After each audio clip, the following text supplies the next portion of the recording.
Praise the Lord. Praise the Lord. Hallelujah.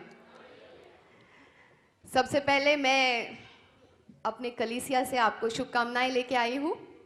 मैं new life fellowship से हूँ और पास्टर शेखर कल्याणपुर मेरे पास्टर हैं। धन्यवाद देती हूँ भाई दिनेश चावला का और सेतु कुमार का, जिन्होंने ये कार्यक्रम का आयोजन किया है और मुझे यहाँ आमंत्रित किया है। आप सब भाइयों के बीच में मुझे बहुत खुशी है, खास करके जॉनी लीवर भाई का, जिन्होंने आज अपना कीमती समय मुझे दिया है। मैं इतना कहना चाहती हूँ कि जितना भी मैं कहूँगी, जितना भी समय लूँगी, उतना मेरे लिए कम है, क्योंकि प्रभु की महिमा इतनी है, उसके वचन में इतना पावर है, इतना सामर्थ है कि जब वो निकलता है तो खाली नहीं वापस आता। और परमेश्वर हमसे इतना प्यार करते हैं कि जितना अपनी माँ जो अपने बच्चों को दूध पिलाती है, वो उससे इतना प्यार करती है, उसे अपने सीने से लगा के रखती है, लेकिन परमेश्वर अपने बच्चे को, आपको, मुझे उससे भी ज्यादा प्यार करते हैं। और वो शैतान के हाथों से हमें बचाना चाहते हैं। और शैतान का राज्य जो अब जिस जीवन में हम जी रहे हैं, जो शैतान का राज्य है, उससे हमें बचाना चाहते हैं। इसीलिए उन्होंने अपने एक लौते बेटे को हमारे लिए, हमें अनंत काल का जीवन देने के लिए भेजा है। और लोग फिल्म स्टारों के दीवाने हैं, लोग क्रिकेटर्स के दीवाने, खिलाड़ियों के दीवाने हैं, लेकिन मैं परमेश्वर के पुत्र की दीवानी हूं।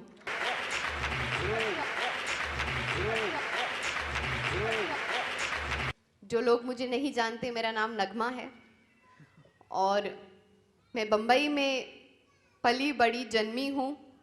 मेरी मम्मी मुस्लिम है, मेरे पिताजी हिंदू हैं और मैं क्रिसमस पर पैदा हुई।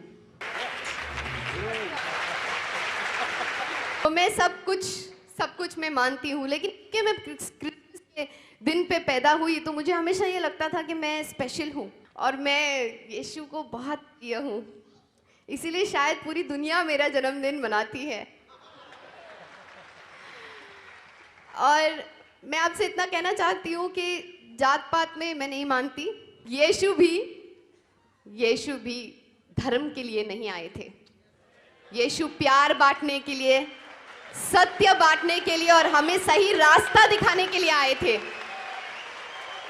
क्योंकि वही है सही रास्ता, वही है सत्य और वही है जीवन।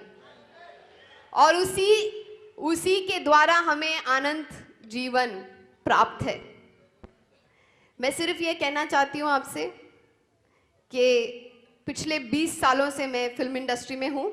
मैं सिर्फ ये बताना चाहती हूँ कि जब हम परमेश्वर में हैं, जब हम यीशु मसीह में हैं, तो हम हमेशा जवान रहते हैं, हम हमेशा हरे भरे रहते हैं, क्योंकि परमेश्वर ने कहा है कि मैं रेगिस्तान में भी अपने बच्चों के लिए फव्वारे बनाऊंगा। तो आप सब उसको इतने प्रिय हैं कि मैं आपको क्या बताऊं। शायद वही बताने आई हूं यहाँ पर। और मैं इतना बताने आई थी कि एज एन एक्टर, आप तो जानते हैं फिल्मी जीवन कैसा होता है। हम लोग चूना लगाते हैं और सबको बहुत उल्लू बनाते हैं। हम लोग पर्दे पर एक नाटक करते हैं पर्दे पर, लेकिन पर्दे के बाहर भी नाटक करते हैं। और हमारा काम, अगर हम बहुत अच्छे हैं तो जाहिर सी बात है बहुत साल टिकते भी हैं। मेरे ख्याल से मैं थोड़ी बहुत ठीक हूँ, इसलिए मैंने 100 से अधिक फिल्में की हैं, 9 से भी अधिक भाषाओं में, और 20 साल से टिकी भी हूँ, तो थोड़ा बहुत अपना काम जानती हूँ। और इतना आप लोगों को बताना चाहती हूँ कि जब हम लोग एक्टिंग करते हैं तो हम लोग ऑब्जर्वेशन भी बहुत अच्छी कर लेते हैं। जॉनी भाई से अच्छा ऑब्जर्वेशन कौन कर सकता है? अब मैं यहाँ से जाऊंगी तो वो भी मेरी नकल भी करके दिखा सकते हैं, लेकिन वो ऐसा नहीं करेंगे, मैं जानती हूँ। हम अक्सर असली जिंदगी में भी फिर नाटक ही करते हैं, एक दूसरे से बहुत कुछ अलग से हो जाते हैं, क्योंकि फिर हमें वो एक एक्टर बन के रहना है, हमें वो इमेज संभालनी है, हमें अपना वातावरण ठीक रखना है, तो उस हिसाब से हमें ऐसे ही करना पड़ता है। और आजकल तो सभी कोई एक्टर बनना चाहता है ना? सब कोई एक्टर बनना चाहता है, तो सब कोई बहुत अच्छी एक्टिंग कर लेता है।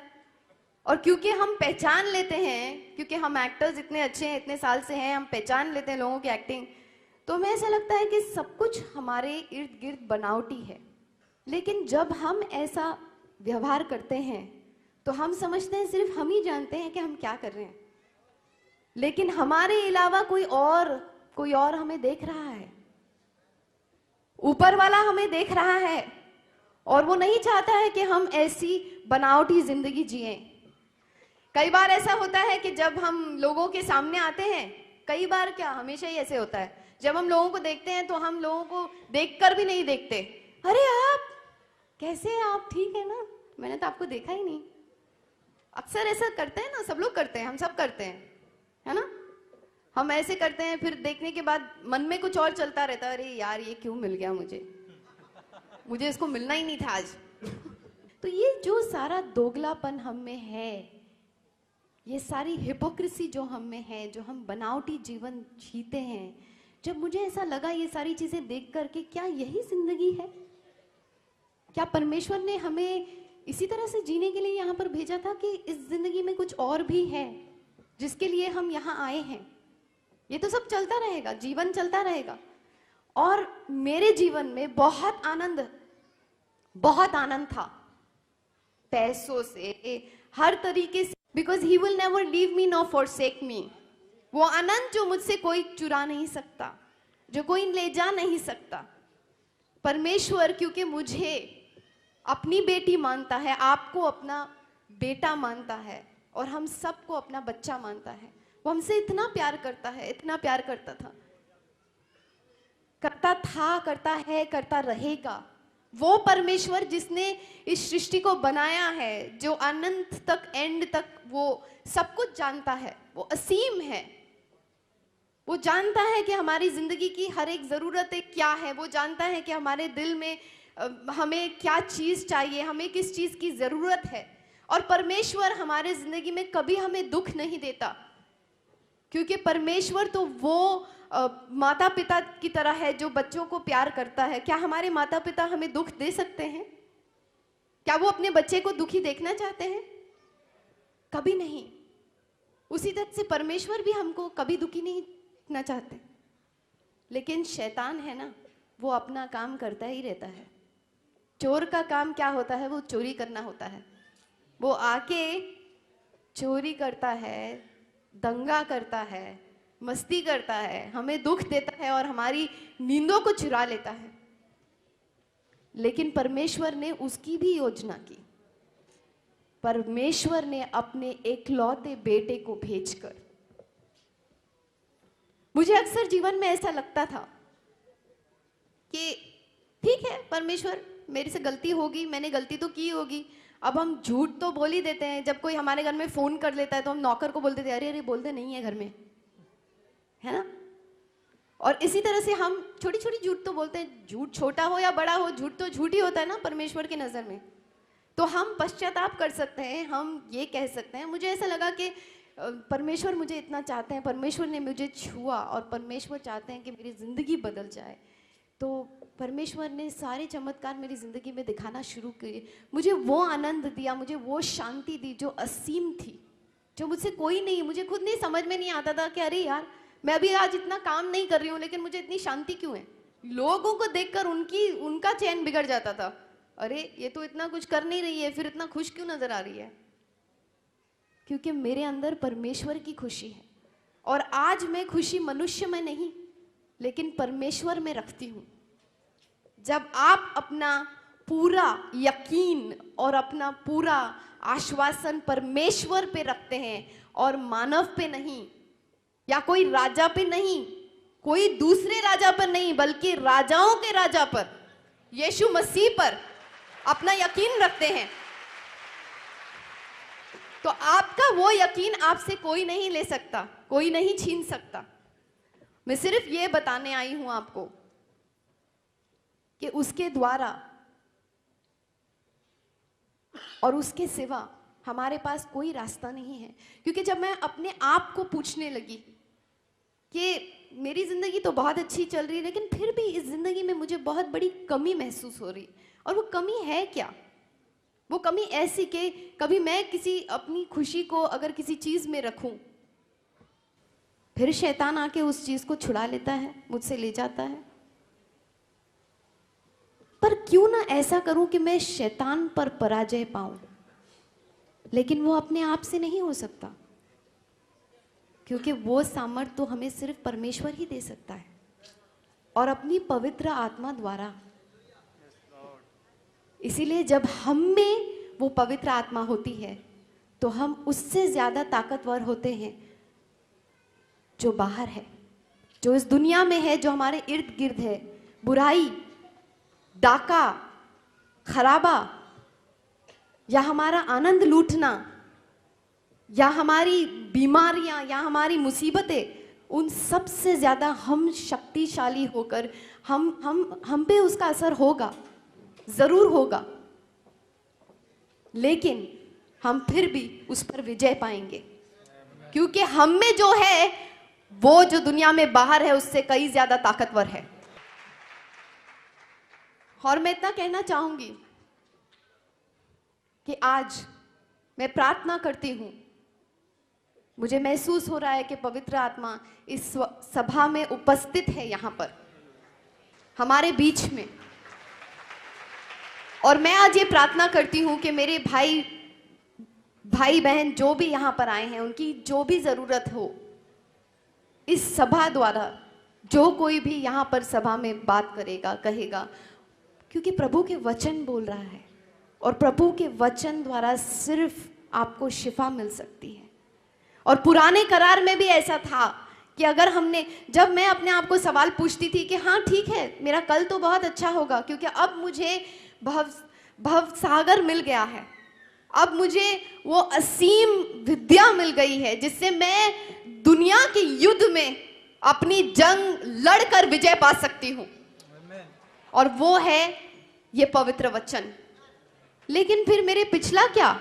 अगला तो सब ठीक है, पिछले का क्या? पिछला कैसे ठीक हो सकता है? तब प्रभु ने मुझे जवाब दिया कि वो तो सिर्फ मेरा बेटा ही ठीक कर सकता है, क्योंकि उसे मैंने एक योजना देकर इस दुनिया में भेजा था, और वो योजना ये थी कि वो हमारे पापों को अपने सर पर लेके क्रूस पर अपनी बलि देगा और अपने खून से हमको धोएगा, क्योंकि हम पापी हैं और हम पिता परमेश्वर के सामने उस पाप को लेकर नहीं जा सकते जब तक कि हमें उस लहू से धोया नहीं जाएगा। और वही है रास्ता, ये पिता ने कहा है। तो मैं आपसे विनती करती हूँ, इल्तिजा करती हूँ, और ये दावा भी करती हूँ कि जिस तरह यीशु मसीह ने मेरे जीवन में आकर मेरे जीवन को छूकर कुछ अलग कर दिया है, अभी ऐसा एक शांति मेरे दिल में, दिमाग में ऐसी छा गई है जो मुझसे कोई नहीं छीनता है सकता है, क्योंकि वो राजाओं का राजा और शांति का राजा है। वो जो हमें शांति दे सकता है। ये सारी चीजें तो बहुत छोटी सी अभी नजर आती हैं। ये शैतान भी आएगा तो बोलेगा चल भाग यहां से, यीशु मसीह के नाम पे रिब्यूक यू। किसी को भी हम अपनी दुख को, पीड़ा को, शैतानियत को, कोई भी बुरी आत्मा को, किसी भी चीज को हम अपनी जीवन से यीशु के नाम पे उसे भस्म कर सकते हैं, उसे खत्म कर सकते हैं और उस पे विजय पा सकते हैं। और हमें सिर्फ ये देखना है कि बस हमें अपनी नजरें सिर्फ उस पे, परम पिता परमेश्वर पे टिकाए रखनी है।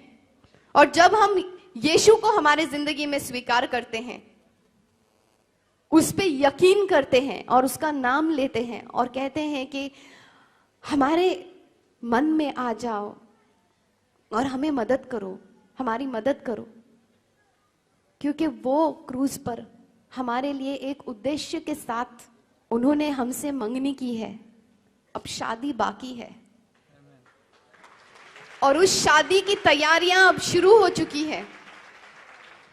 और वो शादी की तैयारियां, मुझे तो ऐसा लगता है कि जैसे वो औरत जिसके सिक्के घूम गए थे, जब उसके सिक्के घूम गए थे तो वो दीवानों की तरह उस सिक्कों को ढूंढ रही थी। क्योंकि पुराने समय में जब अपना प्रेमी अपनी प्रेमिका से मिलने आया करता था तो, या अपना शादी का न्योता उसको देना चाहता था, तो वो सिक्कों का हार देता था उसे, और वो उसका हार टूट गया और वो दीवानी हो गई। क्योंकि वो प्रेमी कभी भी आ सकता है, चोरों की तरह वो कभी भी आ सकता है उसे लेने के लिए, और अगर उसका हार उसने जल्दी से नहीं पिरोया तो वो उसे छोड़ के चला जाएगा। तो इसीलिए उसने तुरंत अपना हार, अपने सिक्कों को ढूंढा, अपने हार को पिरोया और अपने दोस्तों के साथ वो जलसा मनाने लगी। क्योंकि उसको अब पता था कि अब जब उसका प्रेमी आएगा तो उसे ले जाएगा। उसी तरह से यीशु चाहते हैं, प्रभु पिता परमेश्वर ने यीशु को हमारे लिए भेजा है। उन्होंने हमें, इस पूरी कलीसिया को, हम सबको उसकी दुल्हन बनाया है और वो हमें लेने आ रहा है। लेकिन क्या हम तैयार हैं? क्या हम अपने दूल्हे राजा के साथ जाने के लिए तैयार हैं? क्या हमने अपने जेवर पहने हैं? हमें कुछ नहीं करना है, क्योंकि हमारे सामर्थ्य से नहीं और किसी भी चीज से नहीं, बस सिर्फ प्रभु की करुणा से, प्रभु की करुणा से और अनुग्रह से हमें यह मुफ्त तोहफा मिला है, मुक्ति का।